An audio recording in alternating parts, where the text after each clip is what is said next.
department.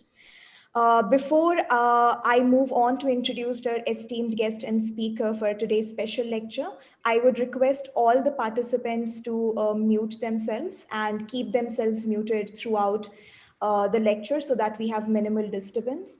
Also, if you have any queries, observations, or comments, please leave them in the chat box and they would be taken up at the end of the session. Uh, I would it's a great honor for me to introduce you all to the speaker of our special lecture titled "Folk Life: Disciplinary Boundaries and Relationship," Professor Chellaperumal. Welcome, sir. First of all, I want to thank you for accepting our invitation to speak here at the talk. The list of professor's achievements is long and significant one. Given the paucity of time, I hope I'm going to do some justice and honor to his valuable contribution to the field of academics. Currently, he's a professor of anthropology at the University of Pondicherry. He has also been Dean of St. Xavier's College from 2000 to 2002. Earlier in his career, he was one of the founding members of Department of Folklore at St. Xavier's College. He has held several significant positions at various research and educational institutions, facilitating research on anthropology, ethnography, tribal art, and folk art. He has successfully completed 6 research projects sponsored by UGC, IGNC, etc., ranging from topics from tribal folklore to ethnopoetics. He has several accolades and rewards in his name, including the 2004 UGC Research Award and the Kalaimamani Award by Government of Pondicherry. I'm sure everyone is eagerly waiting to hear your lecture, sir. So without wasting any more time, over to you, sir. So, good evening to you all. Namaste, namaskar. Really, I'm very happy to be here this evening with you all. This is the 3rd day of your national seminar, and I hope you are having a good time, good interaction, lot of good inputs, and very interesting papers were presented. I myself have gone through the program, lot of good papers. First of all, I convey my regards and thanks to the Dean, Professor Patnaik sir, and the faculty, Pavitra, who is coordinating, and other faculty of the Modern Languages School, Dr. Uma Devi, Dr. Professor Sami Chandrasekharan, and so many known faces are here. And my heartfelt gratitude to all the faculty of Delhi University of the Modern Languages School and also the other department. I also convey my regards to many scholars who have assembled here. There are some of the established scholars of folklore of India have joined together. And there are also so many young, enterprising scholars, young scholars are also assembled here. So I keep both the things in my mind when I deliver this lecture.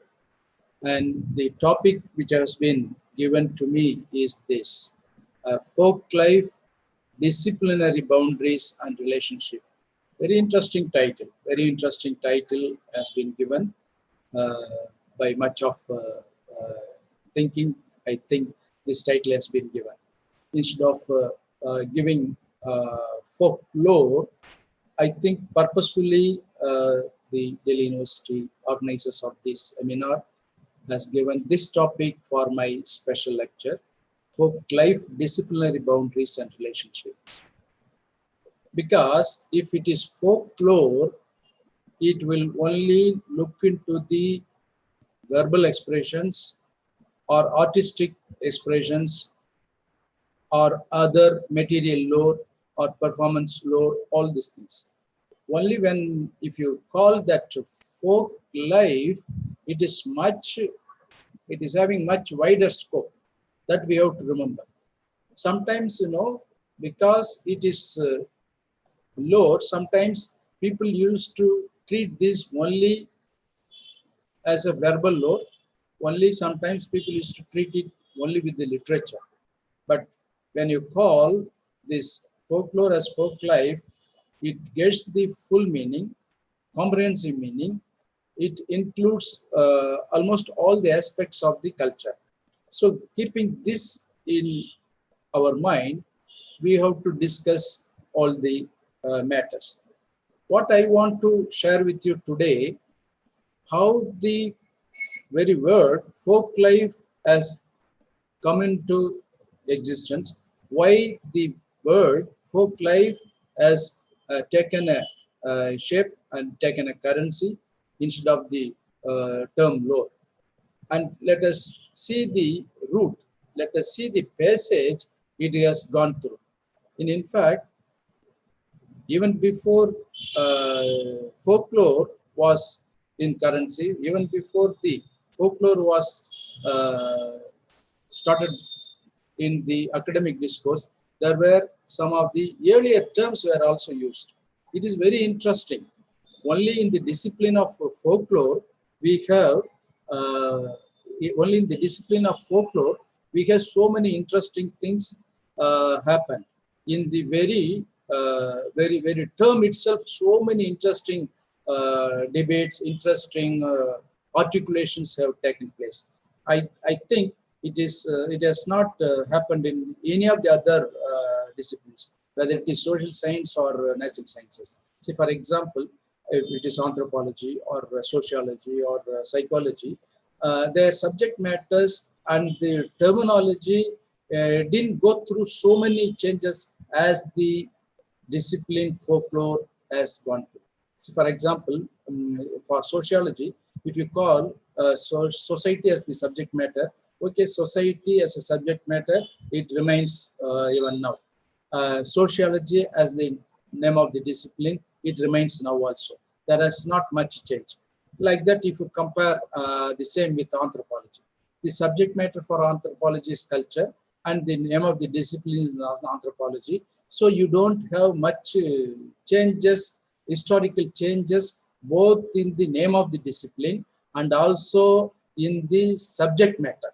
But it is very interesting, folkloristics, if you want to call the name of the discipline as folkloristics, study of folklore, you call it as folkloristics. It has gone through very interesting changes, both in terms of definition, both in terms of the subject matter, or in terms of very name of the discipline itself. That is the very interesting nature of the discipline.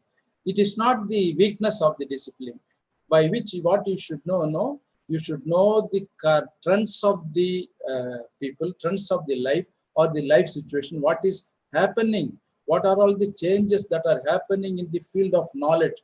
All bears the folklore discipline has taken all this thing into account. It was not dogmatic, it was not adamant to continue with the same thing. According to the changing situation, according to the changing nature of the people, according to the conditions of the people in any particular region or nation, or to put it another way, according to the situation that are available both in terms of space and time, folklore is adapting itself. Folklore is adapting itself. Adapting itself means what? Not only in changing its name, changing its terminology, not only changing its subject matter. In fact, it is not changing subject matter. It is not exactly changing the discipline name. Actually, it is refining, it is modifying, it is making up to date. That is only happening, by which all the trends have been taken place. All the trends have been taken into the consideration. So if we keep this in our mind, then it will be very easy for us to see what are all the boundaries of the study of folk life, or what are all the relationship of this discipline with the others. And normally any discipline will have two trends. It is same with the discipline folklore also. Whenever I say the discipline folklore, you can also think this is nothing but the study of folklore. You can call it as folkloristics. In fact, that term folkloristics is also becoming very, very popular. So what you have to, whenever in my discussion, I use the word folklore both to denote the discipline and also to denote to the materials the discipline studying. That please keep in your mind. You can very easily understand what exactly I mean, whether I mean the discipline, whether I mean the subject or the matters or the body of the matters that we are discussing about it. So now let us see the passage that has gone through this discipline. As just now I told you, now we are discussing about the term folk life. Earlier, much not only earlier, even now also, it is very popularly known as folkloristics or folklore. But when the discipline started, it didn't have this name. It was having so many other names. So, the names sometimes, they were. It started with the name like antiquity, popular antiquity, antiquary, all these things. So, because I do not want to tell you what is the subject matter. Subject matter is all of you know. All of you know this thing. Subject matter is lore, verbal lore, all these the traditions which are transmitted orally, and the lores or the forms which are available in the versions, and that and those things, oral lores or like tales, myths, legends, or small forms like proverb, riddle, all these things, and also customary lores, customary folklore such as customs, rituals, beliefs, all these things, and also the performing lores like the folk drama, folk theater, or the dancers, folk dancers, all these things. Then the fourth major branch, the material culture, material lore, what you see as the products, as what the products produced by the people, both for their utility purpose and also for the artistic satisfaction. All these things only constitute folklore. This is only folklore. But these, what I said, these oral laws, these customary laws, these performance laws, these material laws were grouped and called by various names in during different times in different places. Later only, after several years only, the term got refinement. The term got refinement. Uh, the refinement came due to the influence of the political, historical conditions of the countries where these lores were studied, where these lores have taken taken a state of, taken a condition, taken a status of discipline. That you have to always understand. It is interestingly, though folklore as a product, folklore as a part of life, it exists among the people from time immemorial. But as a discipline, as a modern discipline, it has emerged only quite a few couple of centuries ago only. It doesn't mean that the folklore started originating only a few centuries before. No, from the very fact that from the time immemorial, or the very fact that the human being started communicating with the other fellow beings, the folklore started emerging. So but the sense, but having the sensitivity only emerged much later. And again, it is also because of the what to say, the enlightenment that happened in the Europe. What do you mean by enlightenment? In the late 17th century or during 18th century itself, so many new disciplines, so many new knowledge have developed, both in science, humanities, social sciences, all these things. And all those sciences, whether it is natural sciences or physical sciences or behavioral sciences or philosophical sciences, all were concentrating only on the people with power or people with literacy background, all these things. So, in fact, literally, the people who were not having the literacy, the people who were not having any technological development, the people who were really toiling their life, from the peasants, the people who are really living in the remote places, were not cared at all by what? By what? By the Enlightenment period. What do you mean by Enlightenment period? All the so-called modern disciplines emerged in Europe, but it didn't sustain for continuously. Suddenly, after a few decades, even in the 18th century itself, people realized that a major part of the life is excluded.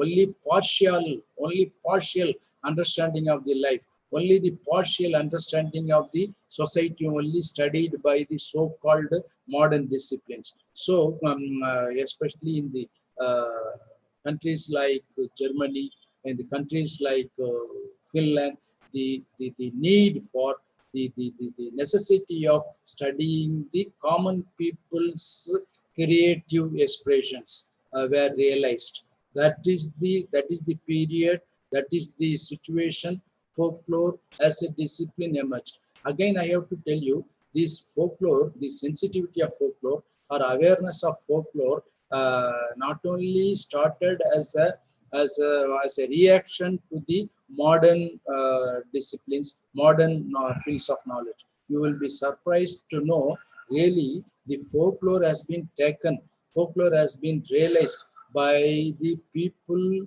by the by the for a reasons, political reasons. You will be very much interested to know. It is okay. Just now I told folklore was taken as a subject of discipline because it was not cared by the so-called modern established disciplines. That is true. That is true. That is the outcome of the. That is the reflection, or that is the effect of the what to say, the effect of the stepmotherly treatment by the modern disciplines. That is one thing. In addition to that, the political historical situations, especially our political economic situations, also indirectly kindled the use of folklore, especially those regions, those nations which were under the control, under the oppression, under the domination of the big nations, big powerful nations. There the common people were suffering a lot. Common people were suffering a lot. So some kind of sensitivity were created by the people who really wanted to make the people to get the freedom or from the clutches of the control of the dominating forces. So that was also one of the most important reasons, because folklore is used by the common people of common people. So it is the only source or only weapon of the common people. So it has been used for political reasons. That is the reason why in the countries like I would say Germany, especially Germany, Finland, those countries were the first nations to develop folklore as an important discipline because of the political reasons. Because those who wanted to mobilize the people, they didn't have any other thing to make the people politically mobilized. They created the sensitivity or awareness of the folklore which they practice, which they use, which they tell, which they transmit, which they use for several purposes. That is the reason why in Germany, the very word Volkskunde, this is the German word, that folklore, real, if I would say, the clear-cut, very scientific term of folklore, you can see in German language only. It is nothing but Volkskunde. In fact, it is very difficult to translate exactly Volkskunde in any of the languages, including that of English. But very slightly only we can make a translation folklore. In fact, when you say folklore, it is becoming a double word. It is not a single word. Whereas Volkskunde in German language is being treated as a single term. It is very interesting. It is like I do not know. People are many people. Some of South Indians are here. There is a word called Thinai in Tamil literature to denote something like it doesn't not only mean the area. Thinai, if I say Thinai, it has the meaning of the place, time, people, everything put together. This single word has. You cannot translate exactly the Thinai in any of the world languages. It is like that. Volkskunde is such a word in German. It cannot be translated exactly, including the European languages. But that is the period when folklore really got academic recognition. This thing, it really happened after the William John Thoms has developed the term folklore. First, he only used the term instead of that popular antiquity, antiquary. Those instead of those terms, he first used the word folklore, but it was not with any academic rigor, not with academic rigor. Only after the emergence of the Volkskunde term in Germany, the folklore really got the academic recognition. Academic recognition. Then, though it has got academic recognition, but it didn't have the same meaning in the rest of the world. Everywhere, the folklore was there, but according to the regional situation, the folklore was defined, understood, all these things. In fact, really speaking, because it was the many a times the folklore was found among the common people. Many a times it was wrongly also understood. Some people say the folklore only is to, you can see folklore only among the rural people. And sometimes there was also wrong notions, wrong assumptions that folklore is that of past only. That these are all the earlier understanding. Earlier understanding. People used to think, okay, now if technology is developed, or if technology developed further and further, the folklore would cease to exist, or that was the wrong notion. But it is not the case. If you accept this thing, the dynamism of folklore, people will not be able to understand. But it was the wrong notion. Once the technology developed, folklore would cease to exist. Or that is one impression, wrong notion. Some people also used to think it is this type of things, even among in the academic discourse, it has happened. Some people used to say the very existence of the lore, these are all are to be considered as the survivals of the culture. Survivals of the culture means it is not having the full potentiality of the culture. If it is, say, for example, economic organization, political organization, religion, ritual, these things are strong components of the culture. Whereas the myths, legends, or songs, or folk tales, or proverbs, anecdotes, or jokes, or greeting modes, these are some of these beliefs. These things were treated as if survival. Survivals means once they were established, once they were having functions, but now they are all continued to exist, but as survivals, which means after some time it will automatically would go off, would cease to exist. So this was the impression.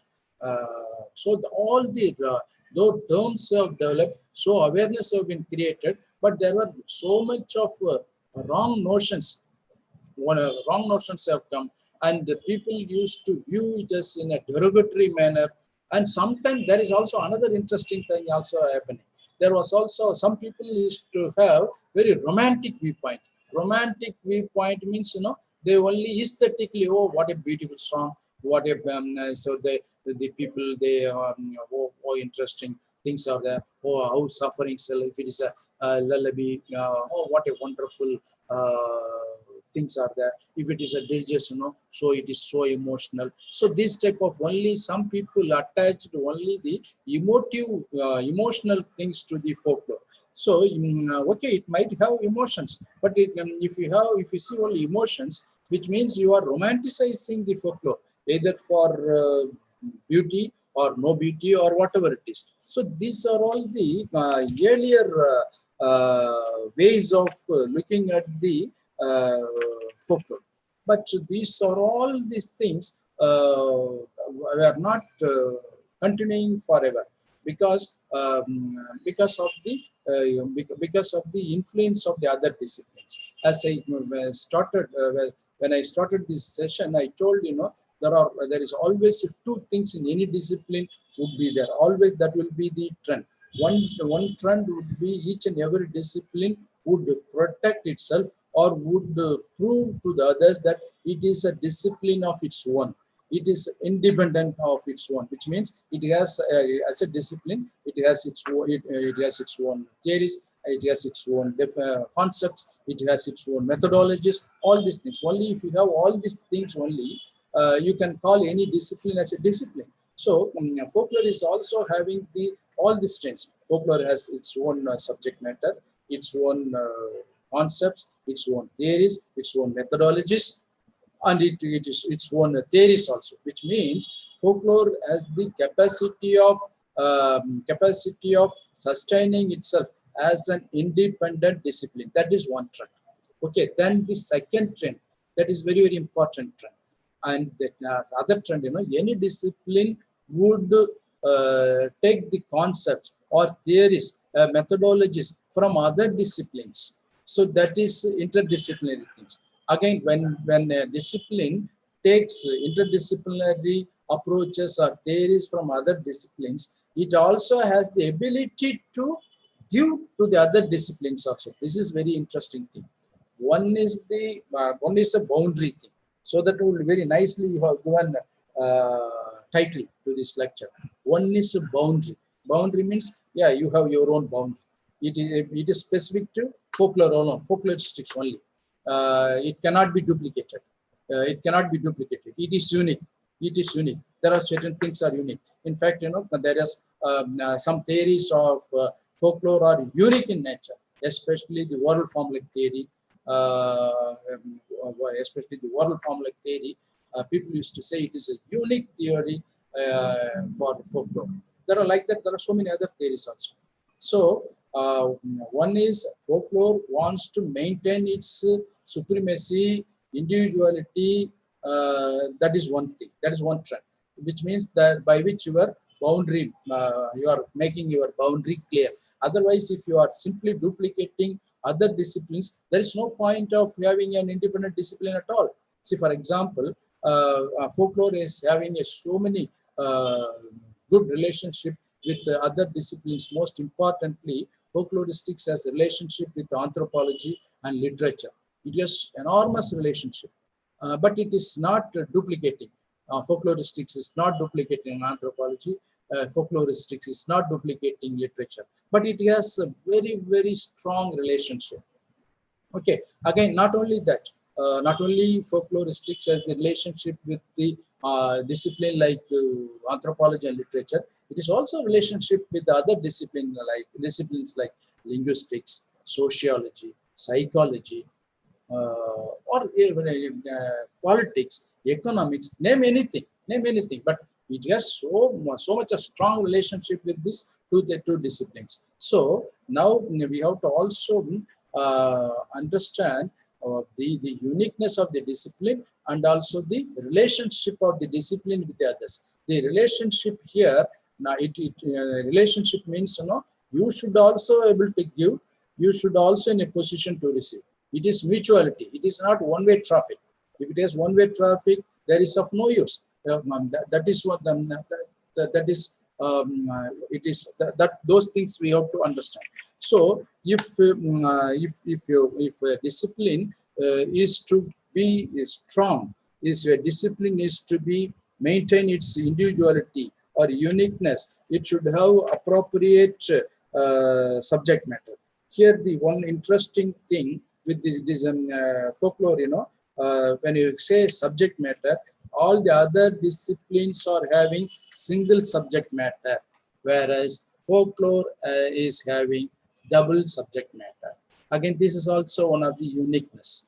It is, as I just now told you, Volkskunde can't be broken into two. But some people say the root words of Volkskunde is Volk and Skunde. But it really speaking, okay, you can break, but it is not common German words. But in the modern folkloristics discipline, it is both folk and lore are considered to be the subject matter. You cannot say one subject matter. This is another interesting. And what is the uniqueness? What is the significance of having double subject matter, this discipline? That is very, very interesting. This double subject matter. Some people used to say, no, it is no weakness. No, it is not at all a weakness. In fact, this double subject matter only tells or adds the interdisciplinarity of the discipline. This is very important point. All the other disciplines have to be have to have the artificially, they should have a relationship with the other disciplines, if at all, according to the situation or according to the research issue. But the very nature of the folklore discipline is it is interdisciplinary. It is not by artificial combination. It is not by deliberate combination. By its nature, it is a double subject matter discipline. Here, that term folk. What do you mean by folk, and what do you mean by lore? It has got enormous debates, especially when Holland Dundas has defined the term folk and lore. Some kind of compromise has happened. How did he? How did he refer? He defines folk as referring to any group of people whatsoever who share at least one common factor. It does not matter what the linking factor is. It could be a common occupation, language, or religion. But what is important is that a group formed for whatever reason still have some traditions which it calls its own. So he is talking about folk according to a denominator. But what is the denominator? Then if you come to the denominator is lore. Again, lore, instead of defining lore, what he says, he has only given a whole list of whole list of factors. Like what he says, it is endless. You would have, what I'm saying, it's not new thing. You must be knowing it. He says folklore includes myths, legends, folktales, jokes, proverbs, riddles, charts, charms, blessings, cues, oaths, insults, taunts. It goes on and on and on and on. But by which some people say, okay, by the definition of definition given by folklore, some kind of compromise has happened. But it is absolutely no. By giving a list, it is not definition. It is only indicative list. The indicative list can't be taken as the definition. Then it is the Holland Dundas definition. Why I say this Holland Dundas definition? Because it is commonly known not only in the field of folklore, and those people who are having relationship, or those subjects or disciplines which are having relationship with the folklore also having these things in common. Then if this is the case, there is also more or less during this time, there is also another important folklorist in US has given that definition of folklore. What he says, his name is John Brunwan.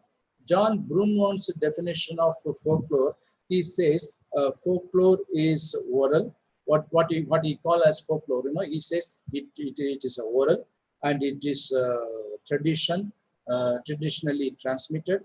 It exists in versions, and the creator of the folklore can't be known. It is anonymous, and it is because of the continuous usage of the law, it gets formalized. It gets formalized.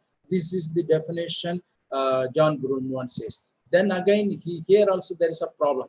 Okay, we are not rejecting any definitions. All are really contributing to the field of knowledge or the field of folkloristics, but we are only critically viewing each and everybody's definition. As just now I told, the definition of all and none is, instead of defining, is giving the list. Is giving the list. But at the same time, John Brunwan's definition, just now I told, 5 characteristics of definition, 5 characteristics of folklore is said. This is also, really speaking, not definition. It is again telling the characteristics also. One is, Dundies is telling the list of folklore. John Brundtland is telling the characteristics of folklore. Then what is the folklore? What is the nature? What is the definition? Then there is also another attempt. The attempt is, by Don Benamos. Don Benamos, I would say, he is far ahead when compared to Dundies and John Brundtland in defining the term folklore. What he says folklore is nothing but artistic communication in a small group. It's really good. I would call this as a real definition when compared to that of the Dundies and John Brundtland. Dundies is just listing. John Brundtland is giving the characteristics, whereas Don Benamos is trying to define. See, this artistic communication is really interesting, but artistic communication in small groups. But so here again, it is not a 100% perfect definition, but you cannot deny the fact that Don Benamos' definition is very superior than the other 2 definitions. Here, what is the small group? Which is the small group? How that small group formed? Again, there is a problem. So for that, what you have to do, here only the relationship matters. So then you have to combine one definition with the other definition. So better Don Benamos definition, add the Don Benamos definition with the Dundies definition, so that you would be able to understand how folk is formed. So folk naturally can't be a big group. Folk is a small group, definitely a small group. And this way, folklore is defined. Then before going into the other relationship of this discipline with other disciplines, let me also say one of the recent attempt of defining folklore. Because interestingly, all the as I just now told you, all the discipline subject matter will be having single subject matter, but the definitions will vary. But here, the definitions, the issue of definition is very, very drastic. Even sometimes the big organizations like UNESCO has to intervene in these aspects of folklore, because of the fact that some of the leading folklorists were taking part in the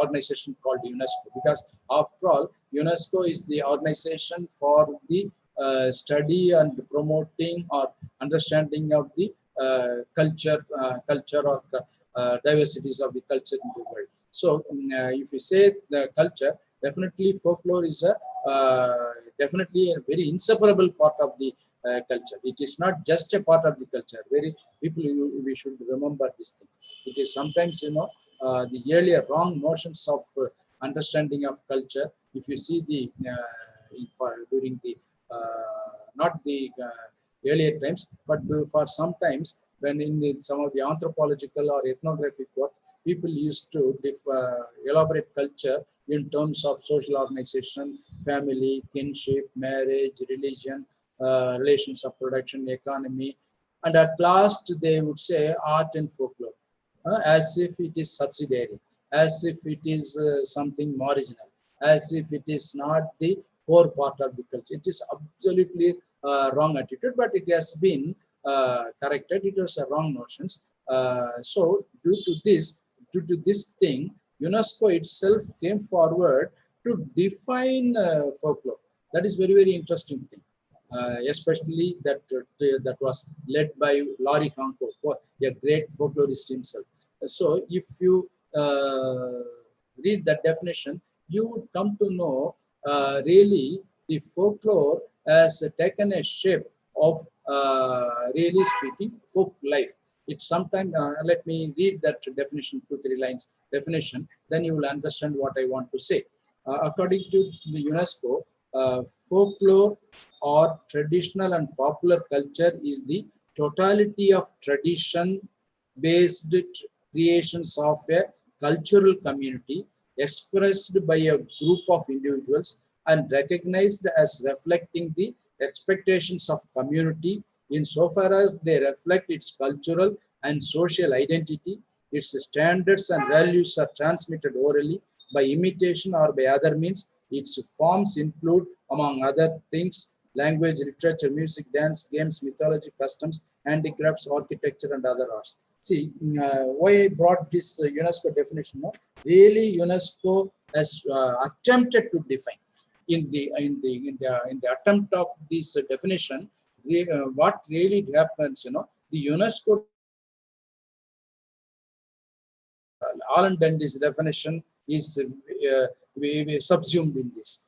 Don Benamo's definition subsumed in this. John Brunwan's definition subsumed in this. So, for convenience sake, you can take this definition for understanding the folklore, because sometimes there was also some hue and cry has happened, especially among our own scholars in India, as if UNESCO has intervened in the subject, it has intervened in the discipline, and it, instead of giving importance for folklore, it is replacing the folklore with the new definition, and also it is highlighting a term called intangible culture. Okay, intangible culture, under the intangible culture only the definition what I read has been given in UNESCO, but in no way UNESCO is interfering in the academic discourse, that you should understand. So now if you understand the three phases of the the long way the folklore has passed through. The earlier pre-folklore stage, folklore stage, and folk life stage. When I say pre-folklore stage, means where wrong notions like wrong notions or partial notions or negative notions, all these things were there. It is the what to say 19th century definitions, and in the until mid 20th century, folklore was there. As a term, folklore was very popular. From the late 20th century to till date, instead of folklore, now we have started using the 10, or even if people not started using, they should use the word folk life. If they start using the word folk life, so many issues of the folklore would be addressed properly, appropriate. Then if you popularize, or if you understand the folklore as folk life, it will avoid any of the misconceptions of the folklore. It will avoid any of the wrong notions of the folklore, and because it is having more or less much akin to the term culture.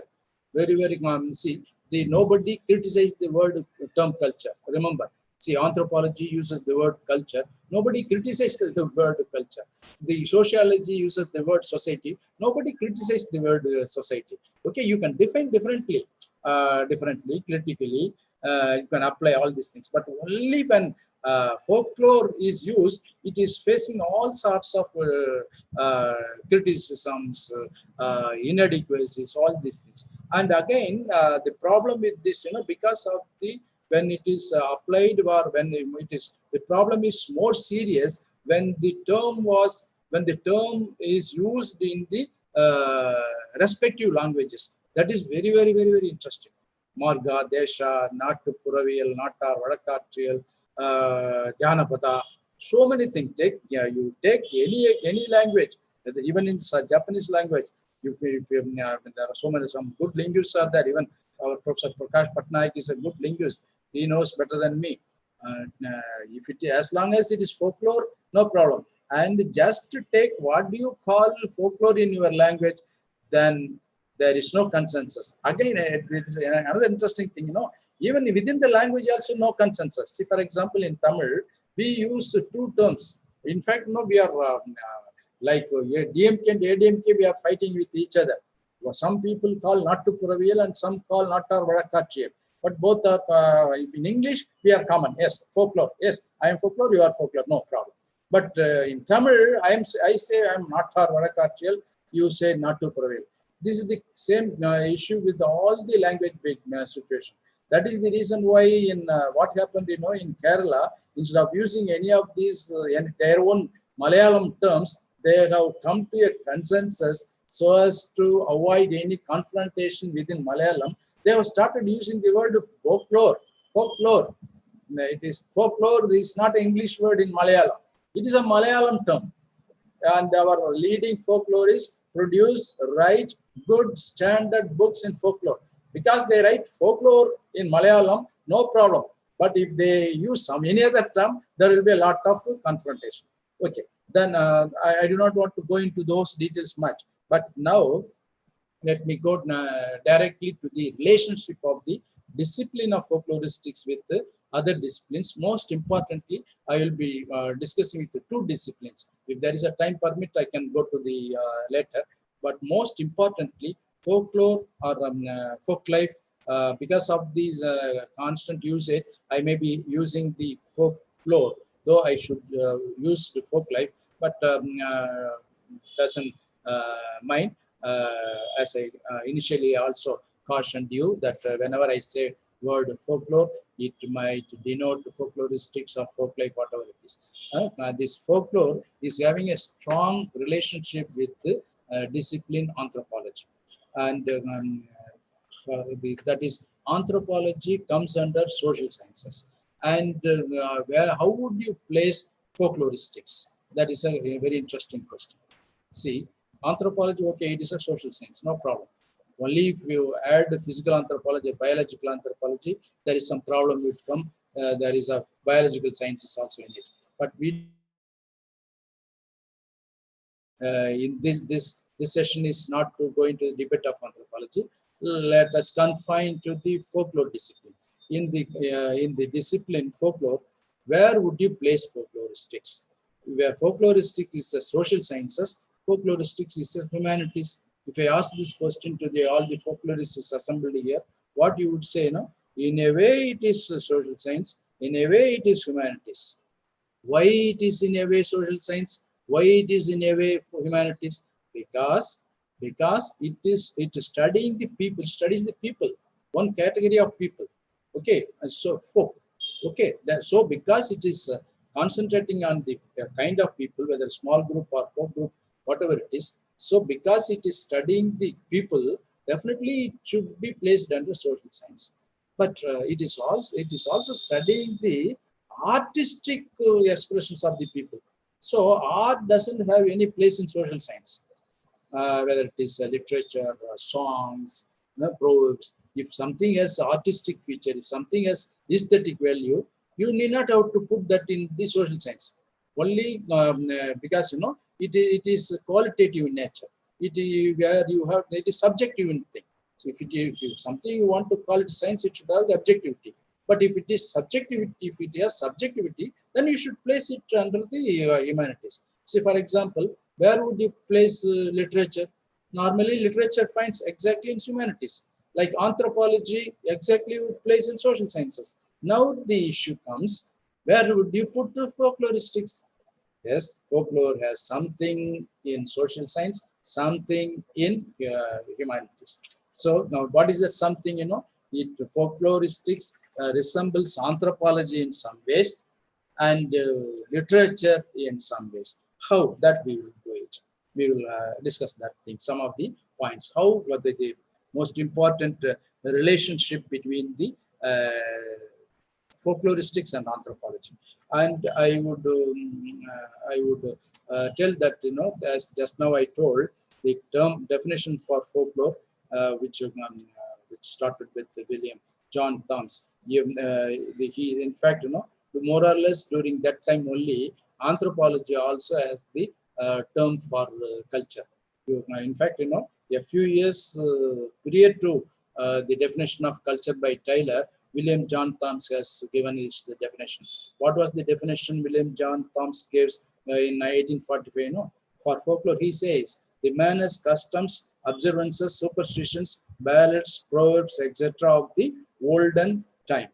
Now, I would request you to compare this definition given by William John Thoms with the definition given by Taylor. What does he say? He says in this book, Primitive Culture, first definition for culture, standard definition of culture. Even now, anthropologists use it, in spite of the fact that 300 and more definitions are in vogue. What is the definition given by culture by Taylor? He says, culture is that complex whole which includes knowledge, belief, art, morals, law, custom, and any other capabilities and habits acquired by man as a member of the society. Just you compare the definition of folklore by William Thoms in 1845 and the definition of E.B. Taylor in the year 1865. Why I want to compare these two, on the basis of these two strong definitions only, both the disciplines have its root. You can, folklore won't reject William John Thoms' definition altogether, or Taylor, the anthropology won't reject this definition. But if we see, I'm so sorry to interrupt you, sir, yes. but there are a lot of people who are waiting for discussion. So, would it be possible? Okay. I'm so sorry. Okay. I will. Yeah, within but 2 minutes, I will also add some more. Yeah, Really extremely. speaking, Yeah. I have only given half of the lecture I planned in my mind. The real half major portion is I have not yet touched, but doesn't matter. Anyhow, we will some other occasion. But I will touch upon the major point. What I want to say, see, culture and folklore are one and the same. That is the reason why, if you go to the growth of the anthropology or the contributions of the pioneers in anthropology, all have contributed and studied what you call today as anthropology, whether it is Franz Boas or Malinowski or any people, even especially the pioneers of anthropology are to be considered as the pioneers of folklore as well. In fact, it is Malinowski only really classifies the narratives under three categories. Very first categorization of myth, legend, folk tale, he got this classification. It is not his own classification. He got this classification from Trobriand Islanders. That now has been applied in a universal manner. Okay. So what I want to say, and another thing, anthropologists were studying the folklore of the life of the people of the unlettered condition. Unlettered means those who were not influenced by the literacy. Anthropologists were concentrating, which means what? If there is an influence of literacy, then it will go to the literature. But if it is not having the literacy, where you have only oral source of communication, only orality is there. So almost all the societies which were having orality as its nature were studied by anthropologists, which means there is no much difference between anthropology and folklore. That's what I want to say. Then another issue, this is the last point. I will finish here. The literature. Literature classifies literature into two. One is the written literature, another one is the oral literature. And the genres, many genres of the literature are common, both for orally and also in the literal. But there are certain genres are very, very specific to oral. You don't have the equivalent genres in the literacy situation. Another thing, literature is purely individualistic, whereas all the oral literature, the folk literature are the people's collective creations. Outcome may be, sometimes you may see the similar kind of form, the similar kind of function also. similar kind of content also. But who creates? Okay, there is a difference, and it is the folklore or the oral law are the creations of the people, which means that is the products of the people, whereas literature is the product of the individual. So all these things you have to make the comparison. Like that, folkloristics has strong relationship with the psychology, linguistics, sociology, all these things. So really, I stop here. Really, I enjoyed this lecture. Thank you so much for giving an opportunity. Now I am happy to receive the questions. We can have interactions. Thank Pavitra ji, you. you can, yeah. Thank you Thank so you. much once again, all of you, especially to Thank you. Professor Prakash Patnaik sir, Govind Samiraj sir, Uma Devi, and all my friends assembled here. Yeah. Thank you so much, sir, for your insightful lecture. I'm sure all of us have learned a lot of new things. The idea how complicated, how complex the entire understanding of folkloristics, folklore is, not only from the perspective of what the subject is called, what the discipline is called, how it has evolved over times, what are the benefits of calling it folk life rather than calling it folklore, and the important intricacies between folklore and other disciplines, especially anthropology. I wish we had more time to discuss more about the relationship between other disciplines, like literature and anthropology with folklore. I'm sure we would have that in future. Um, Also, you talked to us about the development and evolution of folklore as a discipline, highlighting the dynamism that is a part of it, how it's how it's inherent in folklore, the usage, the uniqueness of folklore, in fact, and the idea that how multidisciplinarity is inherent in folklore and how that becomes a very unique point for research. To this, I would also like to add, because whatever you said, I think Patnaik sir also added on to it, and he rightly pointed out that uh, because yeah, that no definition of folklore is complete in itself, because folk is dynamic and it keeps on evolving. And so sir adds on that, therefore it creates more scope for further investigation.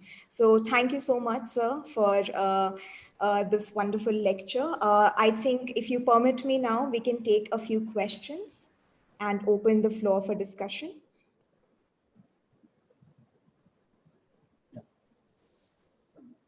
In charts, there are some questions have been raised. Yes, sir. I Yes, have to take up the questions in charts, or people will ask.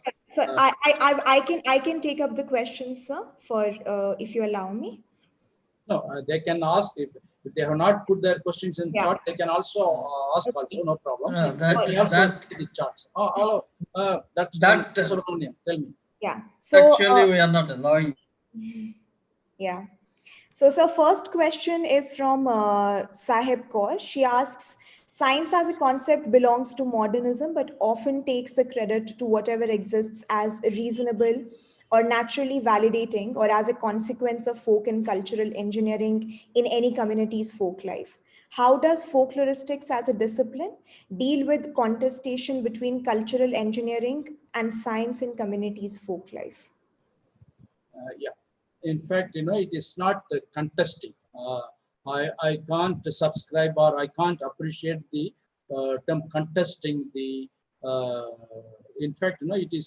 I would say it is complementary of what you said, that so cultural engineering or the other things.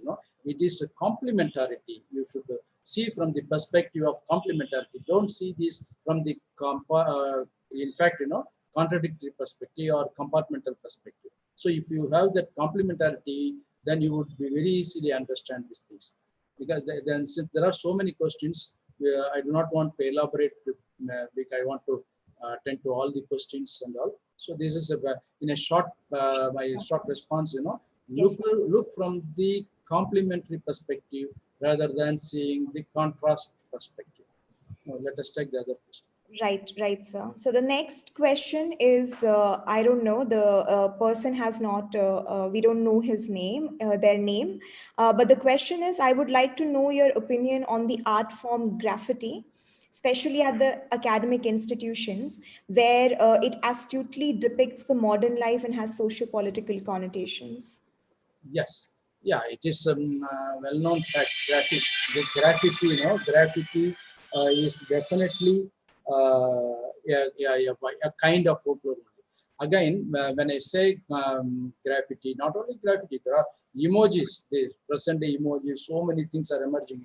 See, but all cannot be called as folklore or folk genre, but there are similarities of folklore. See, for example, graffiti. You do not. If you have if you apply John Brunwan's categorizations to the graffiti, you can find out how many fit into it. See, you do not know who has drawn. And another thing, definitely it is shared by all. And again, graffiti, it is for not only in the modern toilets, even in those days, earlier, people used to go in the open places and all, though even on the rocks also, people used to convey something. So it is continuing as a tradition, and also it is up to date, and also another certain things are formalized. What is that formalized? Most of the thing, it is sexual things. Why is that in graffiti, people, why they are not in a position to write something religious? Nobody writes the religion on the walls of the toilets.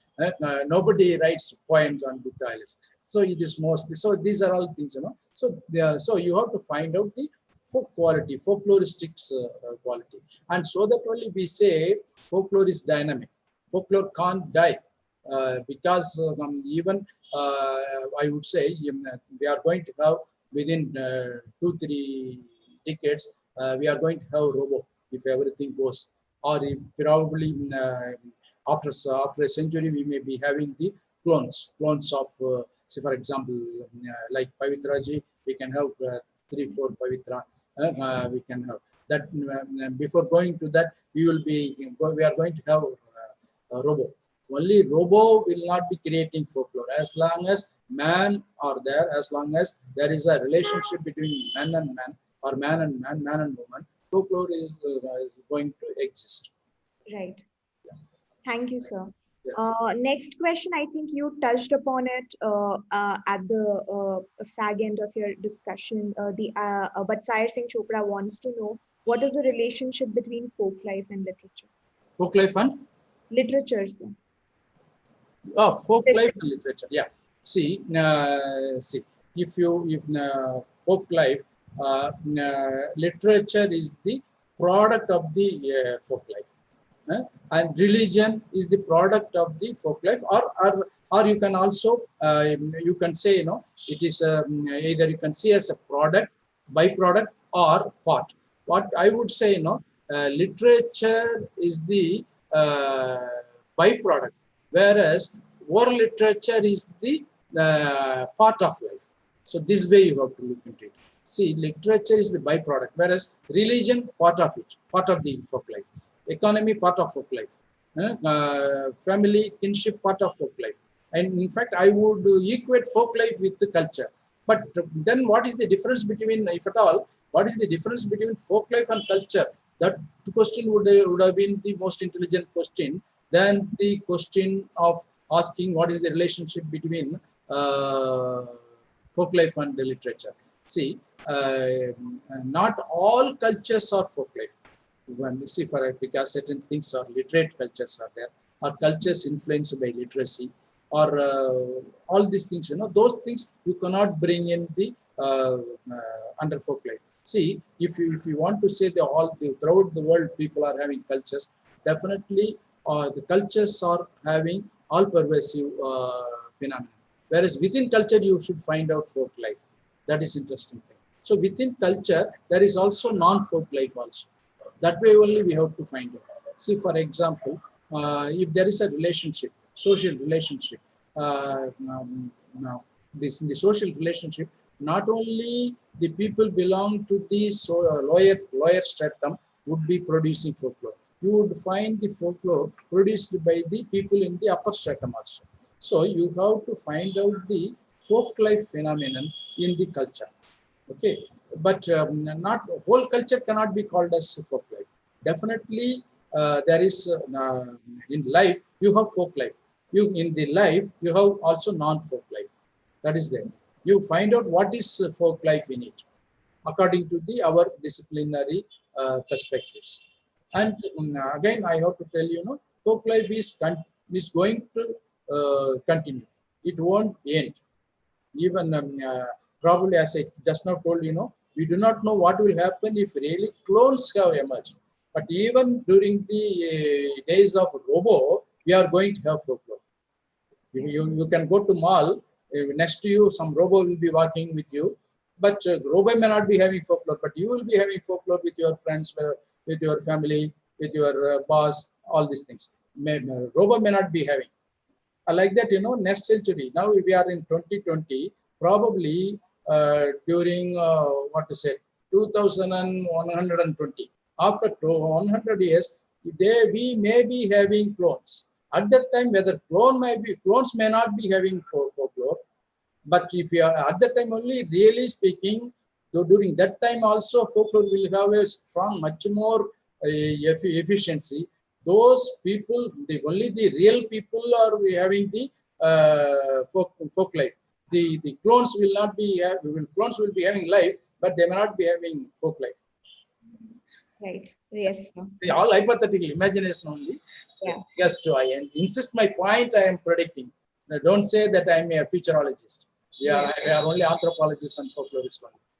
But Naik sir, I wanted to ask you, we have a lot of questions. How many questions do we have? Take it up one by one. Take it up. Can we take more? Okay. All there right. are 56 people who have responded. Yeah.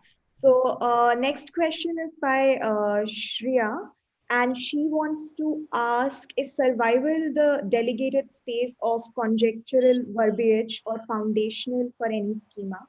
How would you advise beginners like me to distinguish between the two? I don't understand the question at all. Okay, we go to the other question because we have so many questions. We need not so maybe we can move on to the next question then.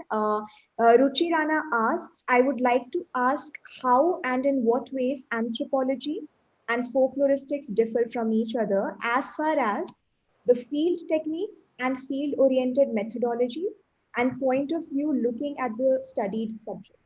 Okay, this is a good question. Yeah, how the question is how anthropology is different from folklorist. I tell you. See, for example, if very in an elementary manner, if you understand the culture, you have so many layers of culture. See, for example, you have classical culture, you have folk culture, you have popular culture, you have tribal culture. So in this, if it is classical culture, it is the classical culture means with those with appropriate formula, and see, for example, print culture.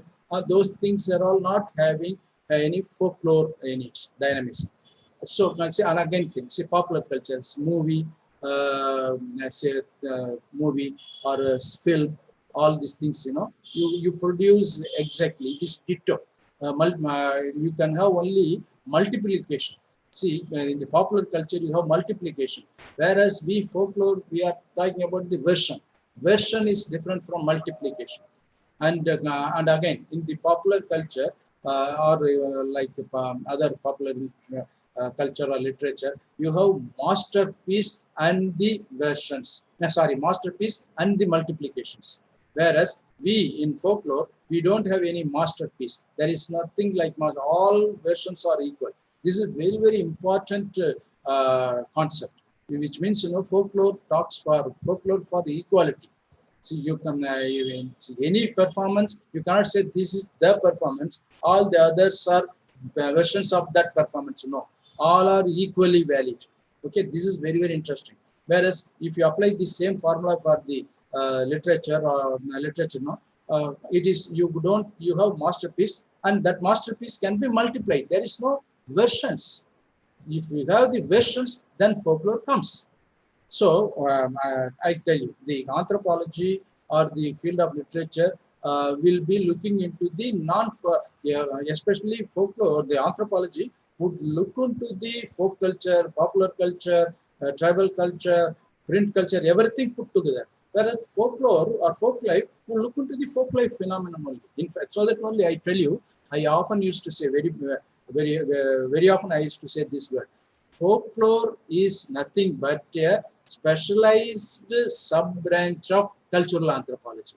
See, if you have cultural anthropology, you have so many sub-branches: political anthropology, economic anthropology, psychological anthropology, family and kinship anthropology, so many things, anthropology of kinship and all.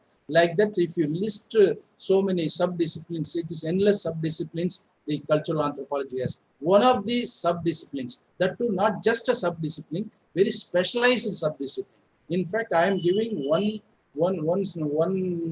step ahead.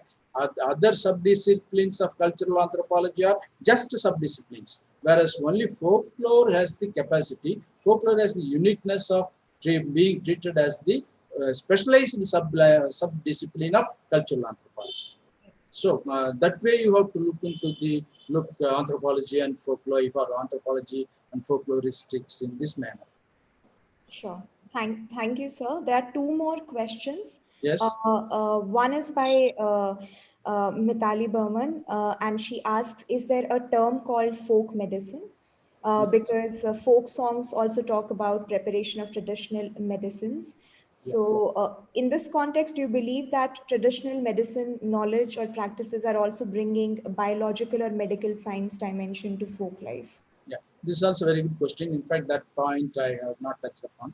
See, I want to bring in the another term. In anthropologists prefer to use the term ethnic, whereas for the same thing, we folklorists would prefer to use the word folk. But at the same time, ethnic and folk are not one and the same exactly. There is a minor difference between ethnic and folk. Ethnic includes everything. If there is an ethnic community, in that ethnic community, you have classical culture also. You have, but if it is folk, you leave the other things. So it is a specialized discipline. So I started with the folklore as the, in a one way it has the comprehensive nature, in another way it has this specialized nature also. That is the uniqueness of the discipline. So many a times no other modern discipline will have all this criticality. Only folklore has all this criticality significance. So it some due to this it is facing so many problems, problems of what to say, problems for the people or problems for convincing the others. Whereas it is not the problem of the discipline, it is the problem of the reality. So how reality is understood, reality is perceived in this same manner as it exists. That you have to understand. But many people wrongly perceive, oh, folklore is not very clear about it. They say, no, folklore is very clear. See, for example, mirror is very clear, but the object has lot of problem, breakings, dust, colorings, all. But don't find fault on the mirror. Mirror is folklore, but object is the reality, the social situation. But if really mirror has any problem, sometimes even if the object is so pure and good, it also won't having the correct visibility. But here it is other way around. Folklore is a proper mirror, perfect mirror, but it can only project what is existing. So don't find fault on the mirror. If at all, find fault on the existing situation or realities. Okay. Yeah, the final question for today is by Dr. Marudu Pandyan. He Yes. asks, in recent days, folklore studies is emerging, but why is it not taking a part of historical studies? Why folklore is not taking Part of historical studies. part of historical? Studies. No, it is part of historical studies. Who says it is not part of historical studies? In fact, you can have a true, proper historical reconstruction only if you depend upon folklore. If otherwise, it is a partial history. It is only elite history. You cannot reconstruct the people's past without having the folklore. Now, all the leading historians have realized ethno-history, folk history, oral history is emerging so fast. It is only giving the proper perspective, like gender perspective. It is the folklore perspective is emerging in all the disciplines. It is correcting all the disciplines. Folklore is correcting history. Folklore is correcting sociology. Folklore is correcting psychology. Like gender perspectives, you have to relook into all, like that. You have to also have relook into all the other modern disciplines also from the point of view of folklore. History is one such thing. Yeah, thank you so much, sir. So I think this brings us to the conclusion of the session. We are very happy. Thank you so much for patiently answering all the queries. And thank you for your presence. So this brings us to a successful conclusion of the webinar. I want to thank everyone, all the faculty members, all the speakers, everyone who came together to make this webinar a success. I want to especially thank Professor Patnaik for providing a common platform where researchers from various disciplines and across the nation could engage in dialogue and exchange significant ideas and approaches to folklore studies. Thank you, sir, for providing us that opportunity and for opening newer avenues for research. I would also like to thank Dr. Venkat Ramaya, because without him, the webinar would not have taken place would not have gone as smoothly as it did. And before closing, I would like to invite Professor Patnaik to thank us all and to give his concluding remarks. Sir, over to you. Thank you, Pavitra. Professor Chellaperumal, sir, your lecture is an excellent lecture. I personally benefited like anything. I'm sure all the participants have been benefited as well. What I personally feel, anthropologists and folklorists, both of them are good field workers. And it is very difficult to stop field workers because in the field, they don't get chance to talk, or they prefer not to talk but to observe. So whenever they get chance, they talk more. And if the scholar is both anthropologist and folklorist, then again it is difficult. And that's how your talk was very extended in nature, and you could not complete the lecture actually you planned or thought. But I'm sure we'll have another occasion and we'll listen. And I'm also planning another webinar, maybe like this, maybe physical, depending upon the situation, on indigenous life. We'll do that. But we also know that all good things come to end. So this is end only for today, but it is also opening doors for the future. Let me briefly tell you what is the arrangement. Initially, we planned it for 3 days, and now you will be happy to know that our planning is for 9 days. Only thing is, we are giving a gap of 2 weeks. So the second part of this webinar will be from 5th to 7th, and third part from 19th to 21st November. Then only we'll go for the actual closing. So we are not going to leave you. We'll disturb you again and again. And particularly my invitation stands from today for February or March, when we will have one on indigenous life. And there you will also, get chance to discuss and tell us in your area of specialization, that is tribal art, tribal law, tribal life, whatever. So this is the way we have arranged, and to me it is successful. So I thank all the speakers who have given special lecture, all the participants who have joined us in large number and different channel. It had gone 84 and 85 here, but they are also watching and listening in YouTube. So there is no record of that. On first day, the first session, it was more than 700 in total, 7 to 800. So it has gone like this. So we'll get number of chances, and whenever you are visiting Delhi, of course, out of your other assignment, because we don't have, the paucity of funds, we cannot invite you unless there is some official arrangement. But we'll invite you and have a discussion with our students. Say no, that how students are interested to listen and join in this new area.